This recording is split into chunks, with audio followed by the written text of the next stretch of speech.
Assalamualaikum warahmatullahi wabarakatuh. Selamat malam. Di sini kami akan menjelaskan tentang penyambungan kabel secara langsung dan tidak langsung. Nama kelompok kami 1 Hernando Rarjo, 2 Yusril, 3 Ilham Pranaputra, 4 Anas Nazaki, 5 Novrenanda. Penjelasan pertama akan dijelaskan oleh Anas. Pada Anas dipersilakan. Penyambungan kabel serabut dengan kabel tunggal jarang terjadi dan selama ini saya belum mendapatkan kabar tentang cara menyambung tersebut. Tetapi kadang-kadang kita terpaksa atau terjebak di dalam situasi tersebut. Ada beberapa faktor yang dapat menyebabkan penyambungan kedua jenis kabel yang berbeda dilakukan di antaranya yaitu karena keterbatasan biaya. Mungkin di antara kita ingin menggunakan kabel yang sudah ada, bekas, masih bagus.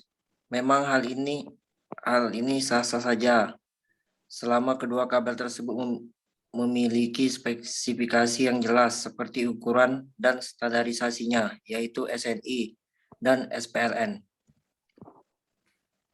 Peralatan yang dibutuhkan: 1. Kabel serabut, 2. Kabel tunggal, 3. Tang kombinasi, 4. Isolasi khusus untuk kabel listrik.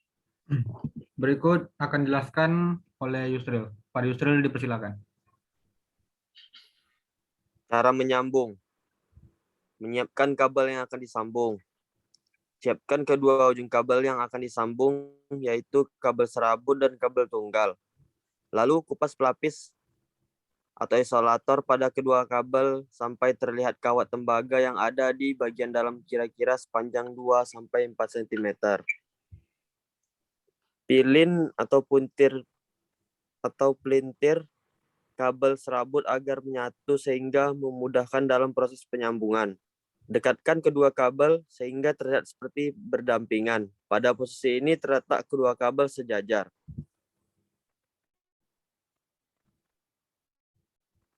Dua, melilit kabel serabut. Lilitkan kabel serabut pada kabel tunggal sehingga lilitan tersebut menutupi setengah dari kabel tunggal. Berikut akan dijelaskan oleh Ilham Pranaputra. Pada Ilham dipersilakan. Menarik dan menekuk kabel. Tarik dan tekuk kabel serabut sampai letaknya berseberangan dengan kabel tunggal. Melilitkan sisa kabel. Lilitkan sisa kabel tunggal yang tidak terlihat kabel tersebut sehingga lilitan kabel tunggal dapat menutupi kabel serabut dan kabel tunggal itu sendiri. Berikutnya akan dijelaskan oleh Hernando. Pada Hernando dipersilakan. Selanjutnya menutup sambungan. Dengan cara ini, maka sambungan akan lebih kuat dan terkoneksi dengan baik. Untuk menjaga agar sambungan tidak membahayakan, maka lapislah sambungan dengan isolasi. Dengan beberapa pedoman penyambungan seperti di atas, semoga dapat menjawab pertanyaan yang sering muncul saat kita akan menyambung kabel yang berbeda jenis, yaitu antara kabel serabut dengan kabel tunggal. Penjelasan di atas mengenai penyambungan kabel secara langsung. Berikut penjelasan penyambungan kabel menggunakan alat bantu. B.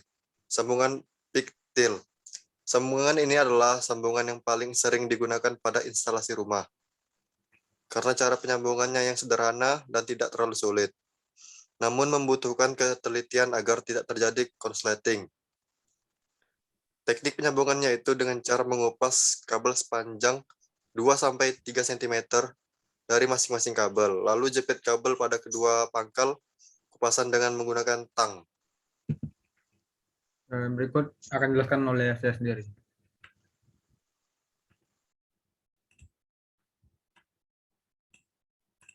Lalu puntir kabel menggunakan tang yang lain dengan cara memuntirnya ke arah kanan atau searah jarum jam. Jangan memutir ke arah kiri karena sambungan akan diisolasi menggunakan pengaman lasdop.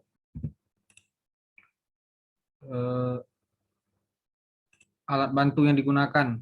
1. Tang. Tang adalah salah satu hand tool yang memiliki fungsi utama sebagai penjepit atau penahan benda kerja. 2. Lasdop. Fungsinya untuk menutup sambungan kabel atau pelindung kabel sambungan. Caranya tinggal diputar-putar penutup kesambungan kabel hingga terkunci dengan kencang. Sambungan lebih aman, tahan lama, dan daripada isolasi biasa. Terima kasih. Sekian dari presentasi kami. Assalamualaikum warahmatullahi wabarakatuh. Waalaikumsalam warahmatullahi wabarakatuh.